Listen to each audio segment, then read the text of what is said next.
go back a few years, the board would help the executive team set a strategic direction, and then you would report against that in the board, and it would be fairly long-term impacts you were dealing with in the board, whereas I think now, changing interest rates, changing economic environment, climate change, etc., there's a lot more short-term actions that need to be taken.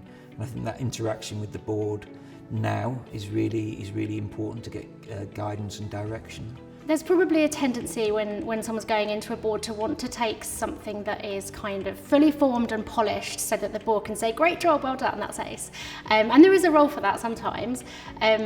But actually, we recruit people onto our boards because they've got this vast wealth of experience, and often they really care about what we do. So, I think we need to be braver in trying to use that. So for us, taking things to the board when they're not fully formed feels, takes a bit of courage, but that's where you get the real value.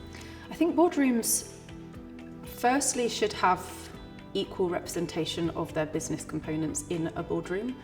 Often I find you'll have silos not together around the same table. So where's your innovation lead, your legal lead, your people lead, your marketing lead? Like where are all these people that are going to jointly stand shoulder to shoulder to debate how to get to change? And I think a lot of the time these individual leaders are excellent in the field of what they do, but they don't have that collective why are we here and how are we going to break down barriers and remove the blockers in our way to actually deliver. I think any board that assumes that you're in a steady state, that you've reached that point, that's the point that you start to slip.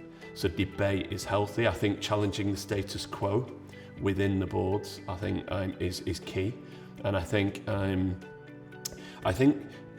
having a board that is, and heard this recently, is a critical friend that challenges, I think is absolutely is absolutely key as well. And I think as a board member, people want to be able to add value. They don't want to just say yes to things.